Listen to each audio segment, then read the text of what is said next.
بسم اللہ الرحمن الرحیم۔ شروع اللہ تعالیٰ کے نام سے جو بڑا مہربان نہایت رحم والا ہے۔ السلام علیکم ورحمۃ اللہ وبرکاتہ۔ ناظرین، جو مرد یا عورت جمعے کے دن جمعے کے علاوہ آپ نے اگر اس تسبیح کو پڑھ لیا، اللہ تعالیٰ کی ذات اسے اپنے خاص بندوں میں، اللہ والوں میں چن لیتا ہے اور اللہ تعالیٰ اس کی ہر دعا کو قبول کرتا ہے۔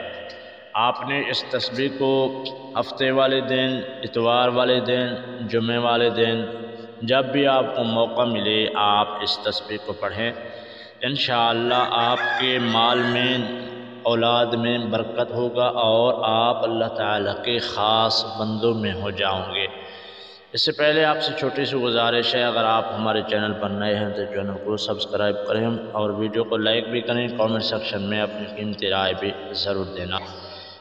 ناظرین، وظیفے کا مکمل طریقہ آپ کو بتایا جائے گا، آپ نے اس ویڈیو کو مکمل دیکھنا ہے، ویڈیو کو سکپ نہیں کرنا۔ سب سے پہلے آپ نے یہ دل میں تہیہ کرنا ہے کہ میں نماز کی پابندی کروں گا، میری بیٹی، میری بہن، میری ماں یہ تہیہ کریں، میں نماز پڑھوں گی اور جھوٹ نہیں بولوں گی، غیبت نہیں کروں گی اور برے کاموں سے اجتناب کروں گی۔ اس کے بعد آپ نے نماز فجر یا نماز عشاء یا نماز ظہر یا کوئی بھی نماز ہو، اس میں پابندی نہیں ہے، آپ نماز پڑھیں اور نماز کے فوراً بعد آپ نے سب سے پہلے اعوذ باللہ من الشیطان الرجیم پڑھنا ہے اور بسم اللہ الرحمن الرحیم۔ اس کے بعد آپ نے درود ابراہیمی 100 مرتبہ پڑھنا ہے۔ کوشش کریں زیادہ پڑھیں، اگر کم پڑھ سکتے ہیں تو 100 مرتبہ لازم پڑھیں۔ درود ابراہیمی 100 مرتبہ پڑھنے کے فوراً بعد آپ نے 100 مرتبہ استغفر اللہ کی بھی تسبیح پڑھنی ہے۔ اور اس کے بعد اب آپ نے وہ اہم تسبیح، جو شخص اس تسبیح کو پڑھتا ہے اللہ تعالیٰ اس کو اپنے خاص بندوں میں شامل کر لیتا ہے، وہ تسبیح میں آپ کے ساتھ اب شیئر کروں گا۔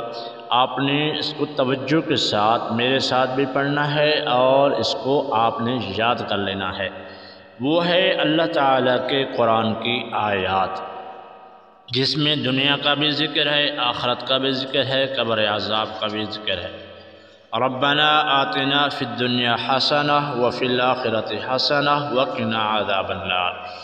دیکھیں، اس میں ہم اللہ تعالیٰ کی بارگاہ میں دعا کر رہے ہیں، اے اللہ دنیا میں بھی بھلائی عطا فرما، آخرت میں بھی بھلائی عطا فرما، ہمیں قبر کے عذاب سے بھی بچا لے۔ اور کثرت کے ساتھ آپ نے اگر یہ تسبیح پڑھ لیا تو اللہ تعالیٰ کے نیک بندوں میں شمار ہو جاؤ گے۔ آخر میں آپ نے پھر درود ابراہیمی پڑھنا ہے۔ اس تسبیح کو کم از کم آپ نے 100 مرتبہ پڑھنا ہے اور اللہ سے دعا مانگے اللہ تعالیٰ ہم سب پر اپنی خاص رحمتیں اور برکتیں عطا فرمائے۔